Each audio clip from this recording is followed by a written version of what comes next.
Good morning, good afternoon, and good evening, social marketers around the world. My name is Patrick Cook, and as the president of the International Social Marketing Association, as always, it's both my privilege and pleasure to introduce the 32nd in a series of webinars designed to advance social marketing technique, research, and practice.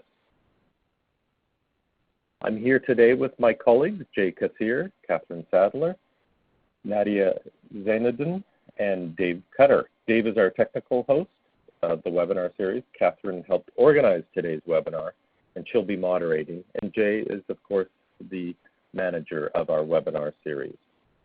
So I'm going to turn it over to Jay. Jay, why don't you take it away?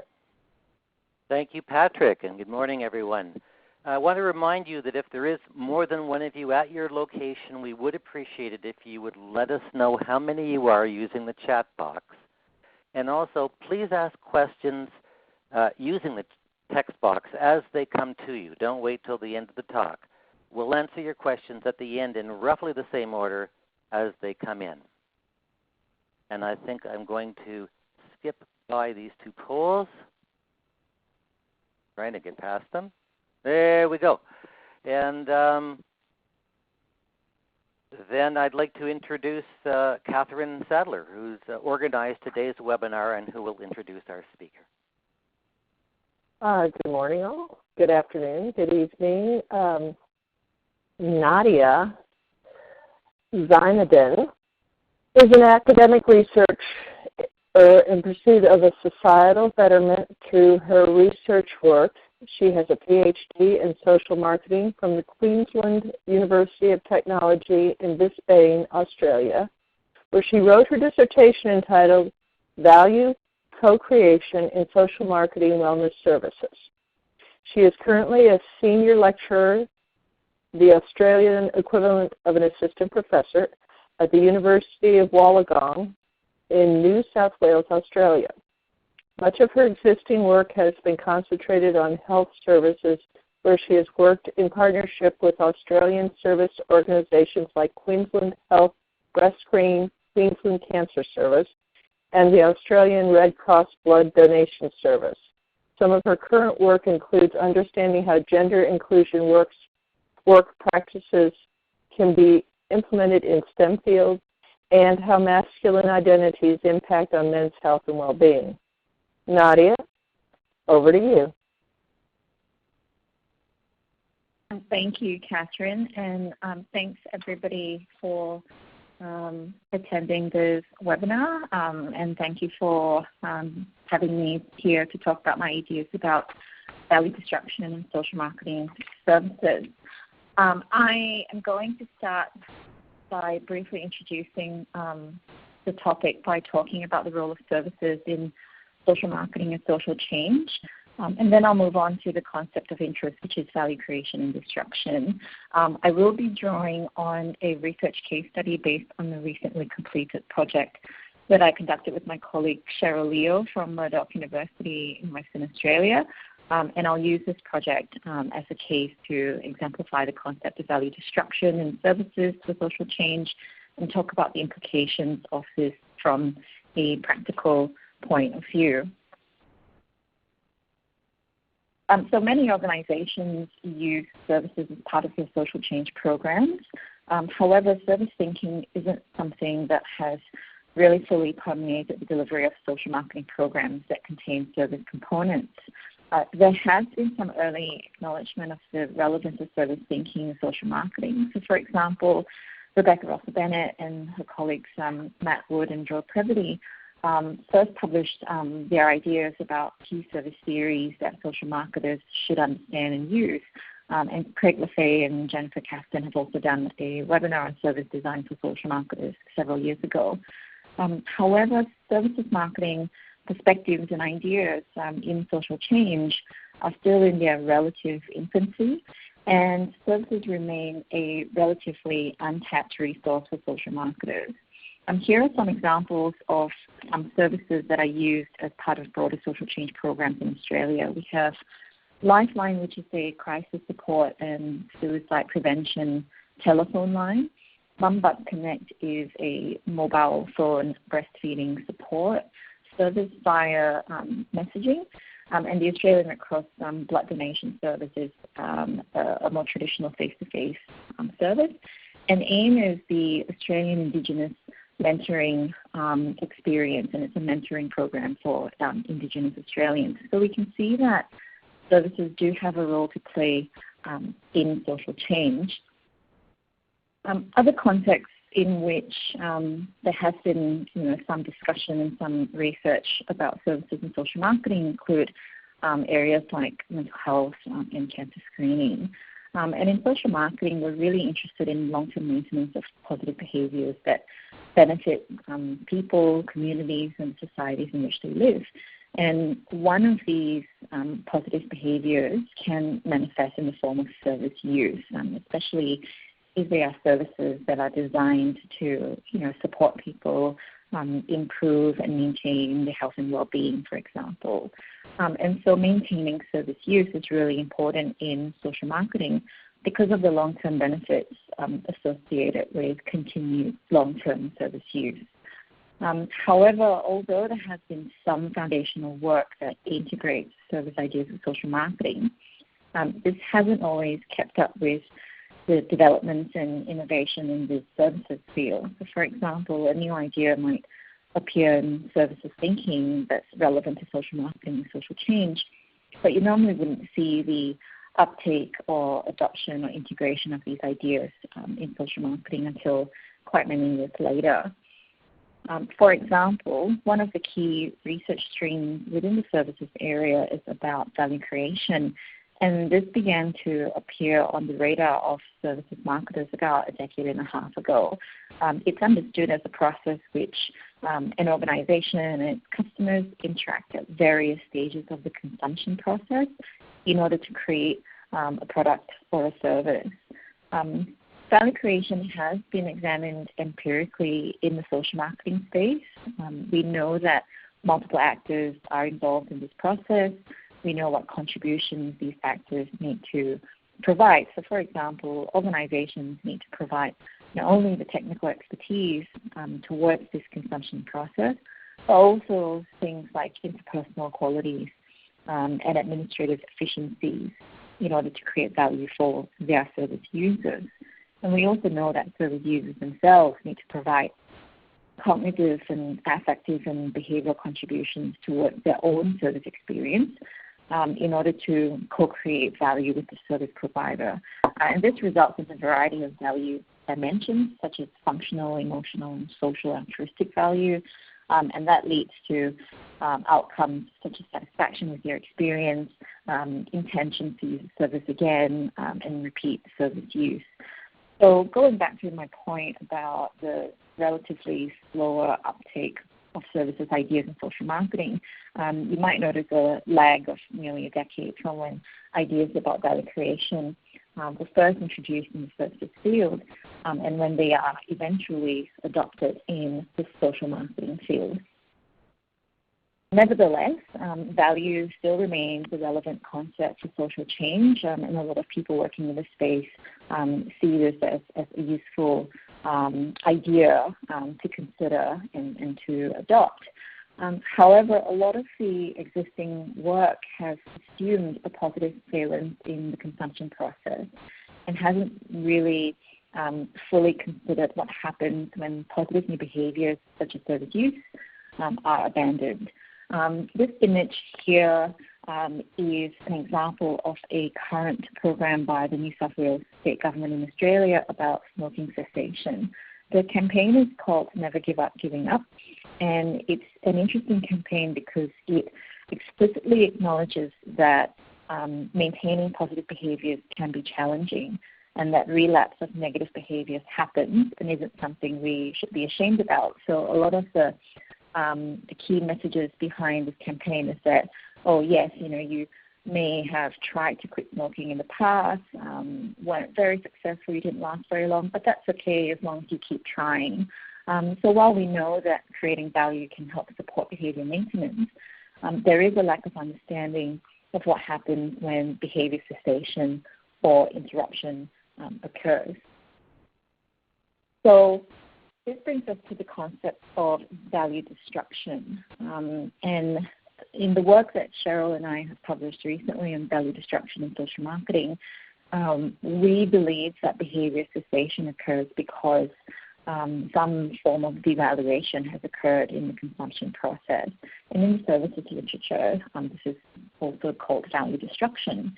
And value destruction is an interactional process between service systems, and the result is a decline in at least one of the system's well-being. And what sparked Cheryl's and my interest in this topic is that we felt that when value destruction occurs in social marketing, the impact is most severe and significant because it quite negatively can impact on people's health and well-being. So, for example, we felt that if value destruction were to occur in the consumption process for a commercial service, the negative impact would not be as severe. Yes, we might experience some inconvenience or frustration, or maybe some of our consumer needs are not met, but we felt that it wasn't impossible to recover from value destruction in commercial services. And it's really a failure of meeting our needs as consumers. But when value destruction happens in social marketing, we felt that it was kind of like a failure to meet our needs as humans and human beings and as people, not as just as consumers. So we felt that this was an important area for us to explore. So this brings us to the research case study that Cheryl and I recently completed, which we published in Journal of Social Marketing. And what we were really interested in understanding was how does value creation occur in social marketing services, and that formed the basis of our first research question. We were also interested in understanding what the outcomes of value destruction were in social marketing services. So we were guided by these two broad questions. So the approach that we took was a conceptually generative study, because at the time when we started this work, there wasn't a lot out there about value destruction conceptually or empirically. There were only 4 conceptual discussions about value destruction. 3 of them were in commercial marketing or from a commercial marketing context, and only 1 was from a social marketing context. And this appeared in the Strategic Social Marketing book by Jeff French and Ross Gordon in their chapter about value in social marketing. So this book came out quite a few years ago, so they may be updating and revising that chapter for their second edition. The 3 empirical studies on value destruction were the only 3 we could find at the time we started this work. 2 of them were in commercial marketing, and 1 of them was in social marketing, and that happened to be a study that I was involved on with colleagues from the University of Wollongong. But this wasn't based on value destruction from service use or from consumption experience. It was more value destruction from the perspective of positive social behaviors that people were trying to maintain over a longer term period. So in the current study, we used a small-scale sampling approach, and we utilized a qualitative approach using focus groups and individual depth interviews. Purposeful sampling was used because we needed participants who had used social marketing support services. And some examples of the different service types that were used by our study participants are here in this table. And this included a variety of counseling services, mental health services, and social services in various forms. So in understanding how value destruction occurs in social marketing services, we were able to identify 2 value destruction processes: incongruent resource application and misuse of firm resources. And in identifying outcomes of value destruction in social marketing, we identified 3 outcomes, which were reduced service usage, termination, and strategic behavioral intentions. And I'll explain each of these in the next few slides. So the first type of value destruction process we call incongruent resource application, and we defined this as an actor's incompatible application of resources with behavioral needs. Now, the way we've defined this process suggests that the incompatible application of resources can be something that's done by any actor within that service system. However, within our data, it typically was the service provider that did this. This describes a mismatch or a misalignment or an inappropriate application of resources that weren't able to sufficiently cater to the behavioral goal needs of the service users. So, for example, providing very broad and general advice to service users when they feel like they really need more specific, more tailored solutions for their own specific problems. The participants who talked about their experiences with counseling services talked about this. So they were saying things like, they felt that if they were given very general advice, it almost came across like platitudes. They didn't feel that there was much efficacy in the solutions that were being provided to them. So the organization or the service might think that they are offering service users solutions, but there's actually a gap between service providers' understanding of consumers' expectations and the user's actual expectations of their service and the solutions that they receive. The second value destruction process we call misuse of firm resources, and we defined this as the inappropriate organization of resources that result in failure to meet behavioral goals by a firm's employees. And this describes inefficient utilization of resources resulting in suboptimal outcomes for users. One of the reasons for this could be the lack of support and resources provided to the organization. So, for example, operating within quite limited funds might result in a service relying on volunteers rather than having paid staff who may be better qualified to perform the service that people are using. In terms of the outcomes of value destruction, the first two outcomes that we identified relate to consumers coping behaviorally through a spectrum of gradual dissociation with the service. So the first one that we identified is reduced service usage, which is the gradual reduction of our participants' usage of social marketing services.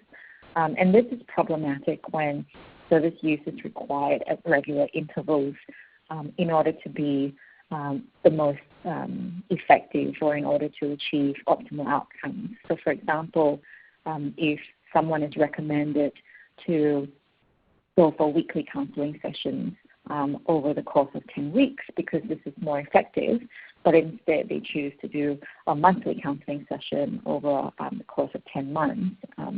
Another example is cancer screening. Here in Australia, at least with breast cancer screening, women are recommended to screen once every 2 years.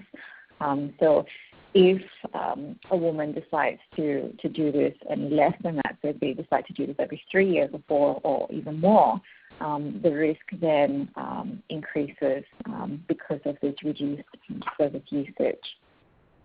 The second outcome was termination, which is complete cessation of service use. And this has the most deleterious impact on individual well-being. So this was the most severe outcome of value destruction.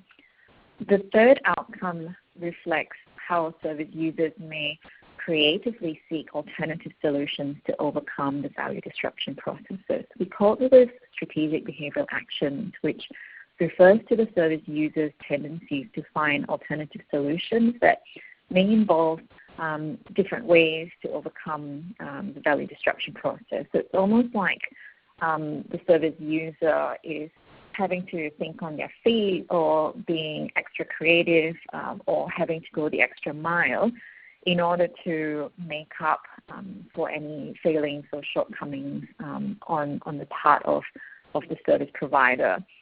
And again, in our data amongst our participants, we found that this was something that happened because the service wasn't doing enough for the service user. And we acknowledge that perhaps if you were to do a larger study, you might find that the failings might be attributed to a different actor rather than the service provider themselves. I think it's also important to note in terms of value destruction outcomes that we did not include switching as a value destruction outcome. Switching is usually understood to mean switching service providers. However, as social marketers, Cheryl and I felt that our goal is for people to use a service type and not a specific service provider. So, for example, if someone needed counseling support, we would want them to use a counseling service and any counseling service. So we'd be less concerned about which specific service provider they would use as long as they were using that service type. So we felt that delineating this down to service providers was intrinsically commercially oriented, as it kind of taps into ideas of market share and competition between providers, and it would have been something we would have included if this was a commercial marketing focused study. So in terms of the contributions of the study, we were able to provide empirical insights to add to the small but growing research base about value destruction in social marketing and services. And we also have been able to add some knowledge to our foundational understanding of how value creation and destruction occur. Practically, we suggest to service operators that optimizing resources is critical in supporting behavioral goals. And in particular, we found that service users need to feel that their experiences with the service are individualized. And so they need to feel like perhaps that their problems are unique and therefore they need unique solutions. This can be challenging for some services, perhaps for services where there are limited resources, or also challenging for standardized services like cancer screening, for example, which are fairly standardized for everyone in the target population. We didn't feel that it was impossible to make service users to feel that their service experiences were a bit more individualized. So, for example, although the core service may be standardized, we felt that there is potential and scope for personalization at the augmented service level. So for a standardized service like cancer screening, for example, even simple gestures that tap into that sort of interpersonal quality of service staff, like remembering or addressing the service user by their name and that sort of thing, does have potential to mitigate the impact of value destruction. So we acknowledge that our sample size in this particular case study is small, and that the findings are not intended to offer generalizability, but rather we saw this as an opportunity to create a stepping stone to generate ideas for further work. And this is something that I'm doing with a number of different colleagues at the moment, in addition to Cheryl.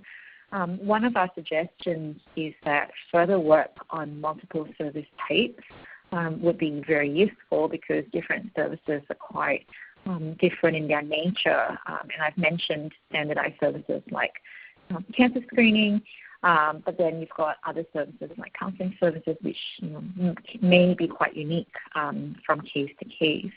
We also suggest larger sample sizes and also using empirically validated quantitative studies to help generalize some of the findings from further work.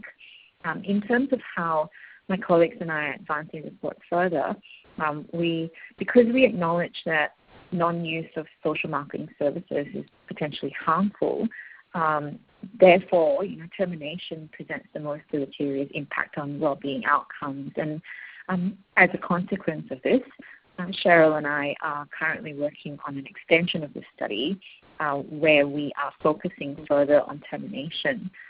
So we've received some funding and we've started data collection on this new project that looks to examine the behavioral patterns of service users that lead to service termination. So we want to see if we can spot, almost like a trajectory that it's heading towards value disruption, so that we could potentially stop it before it gets to that point. We also want to examine what people do after termination of service use and how their well-being is impacted by this termination. And this work is due for completion in May 2019, so hopefully we'll have some interesting insights to share with you when we see you at the World Social Marketing Conference in Edinburgh next year. So before I finish, I wanted to say thank you for showing an interest in these ideas of Cheryl and mine and taking the time to participate in this webinar. And before moving on to questions, I'd just like to finish by thanking the webinar team, so Jay, Patrick, Catherine, and Dave, for all of their help in organizing this webinar. So if anyone would like to get in touch and extend the conversation beyond today, please feel free to get in touch with me. I'd love to hear from you. So thank you. And thank you, Nadia. That was wonderful, really informative, and something that not necessarily we want to hear, but something we need to hear. We have several questions from our audience. The first one is, if there is deconstruction of value, and this is, I guess, an opinion, does it return to the original state, like the culture-based state, or an environmental state, or do you think it's better for having had the social marketing exposure? That's a really good question, Catherine, because in services research, when there is a service failure, there is evidence to suggest that when adequate service recovery strategies are put in place, you result in even more satisfied service users than if a service failure had never occurred in the first place. So I would be interested to, find out, what happens, if there is destruction of value. And then if there is some sort of effort to try to recreate the value, is that different if that destruction never happened, or is it the same? I think it could be either. I'm just quite interested to see what future work will tell us. Yeah. Okay. In the same vein of that, what do you think would counter the destruction? If it is repackaging and reinventing the idea continually, how often? This is, I guess, an opinion. How often should it be reinvented? How often should value be reinvented, did you say, Catherine? Right. If the social marketing is to counter the deconstruction, if you mentioned something about having to put new, improved, creative ways of speaking to the issue,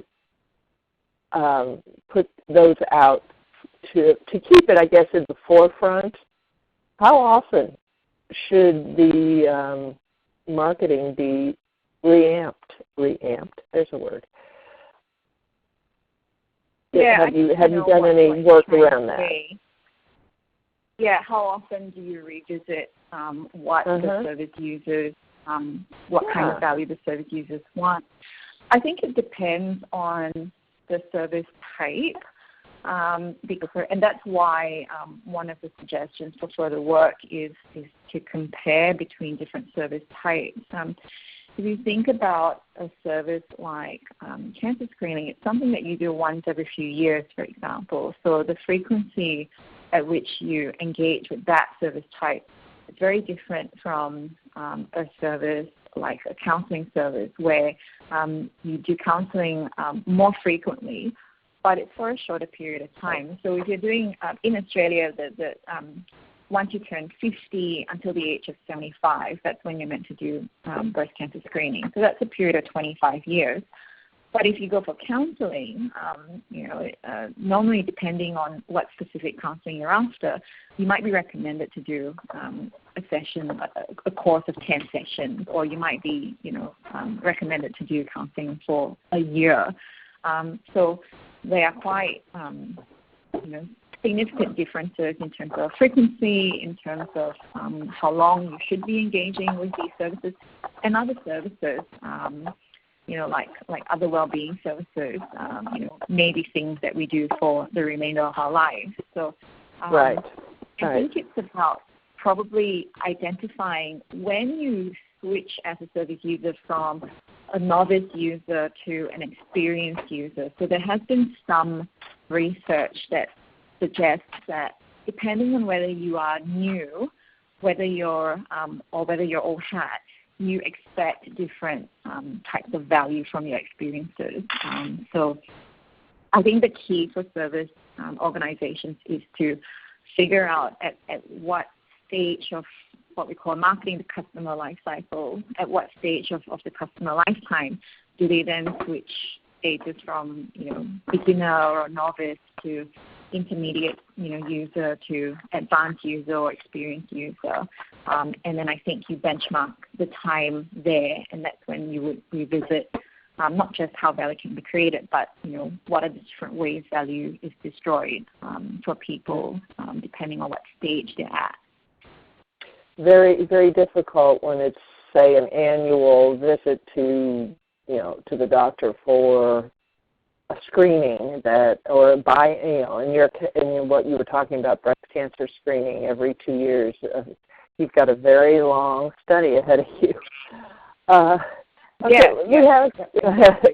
What do you see as the difference between first looking at and addressing value destruction points, and second, looking at and addressing the key barriers to taking action?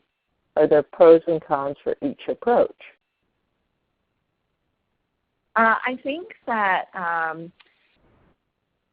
with regards to taking action, that's an issue of initiation. So you're looking at how do we push people from not using the service to using the service. And then with regards to looking at the value destruction point, these are things that occur in the experience of someone who is already a user. So I'm doing some work at the moment with Rory Mokai where we're looking at what we call users and non-users. So how is it different for non-users, so people who should be using the service but aren't engaging in the service yet, and trying to understand what is it that they're looking for in terms of what value do they want, but what is it that's stopping them from taking action in that sense. And we're doing a comparison with users, looking at how are these people different from the people who don't use them. We're not looking at the value destruction points, although that would be very, very interesting. So I think you're looking at two different cohort types. So people who are non-users, and then people who are users. Mm-hmm. Mm-hmm. Okay, and we have one last question. Do you think that the consumer destroys value in a service on their own, or is the service always a contributor in some way to the value destruction? That's a really good question. I think that people can destroy value on their own. So I mentioned that I did a study on value destruction with my colleagues at Wollongong, so Leona Tam and Kendall Dan. And we published a study in Journal of Marketing Management. And we looked at value destruction of people engaging in what we called independent behaviors. So things like, running, remembering to bring your reusable coffee cups to work, that sort of thing. So the behaviors that people should be engaging in the long term that benefit themselves and benefit society and things like that. And we looked at, how is value destroyed for these people? Because, you do have your peaks and your troughs where, sometimes you do the behavior and sometimes you don't. So that lends itself really nicely to the argument that, yes, people can and they do destroy the value for themselves. There's also this other field of research called dysfunctional customer behavior. And one of my colleagues in Brisbane, Dominic Greer, a lot of her work is on this dysfunctional behavior or deviant behavior where service users perform in quite destructive ways, almost like self-sabotaging in that sense. So there are a lot of parallels to that work, yeah. There's a lot of things to think about. And, of course, it's not a subject. We all want to see that the one hit that we do in social marketing makes all the difference in the world. But we also know that it takes years to change a value to improve a cultural norm. And sometimes we don't live to see that. And I really appreciate you bringing it to the forefront. And it's not something in the North America end of things that's talked about because we want to see the success on the short end and don't wait for the results on the long. So I really appreciate what you've done here, Nadia, and bringing it to our attention. I am turning our webinar back to Jay, I think. That's right. Thank you very much. First of all, I'd like to thank today's speaker, Nadia, and today's participants. As you leave the webinar, you will have the opportunity to give us some comments on how we've done, how it could be improved. Even if you've been to one of our webinars before, it's still useful for us if you can comment on today's webinar, please. I want to also remind you about upcoming events. We have many events on our calendar, and you can go onto the website, ISMA website, and go to the calendar and find these and other events as well. There's a number of social marketing conferences coming up in Europe, for example. I also want to remind you about our next webinar, To Flush or Not to Flush, Mid-Course Corrections in Social Marketing.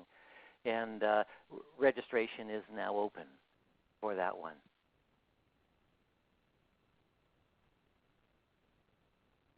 And finally, thanks to Dave Cutter for the technical aspects of today's webinar, and to Catherine Sadler for helping organize and for joining our team, and to Patrick Cook, ISMA's second president. Patrick, over to you.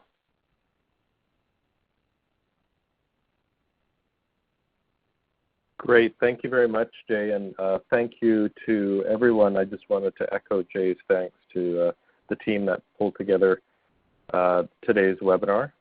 I also wanted to thank Nadia. It was an excellent presentation, and personally I found it very informative because a lot of times the work that I'm doing includes people calling a 1-800 number or chatting online. So it's really good to be able to think about this. Finally, I wanted to thank our members and participants in today's webinar. We really appreciate your continued support and participation in these events. And as Jay mentioned, we have another webinar coming up next month, so we hope to see you all there. So until then, please do keep visiting the website, the ISMA website. Share your events on our calendar there, and keep up to date on all the different events that are happening.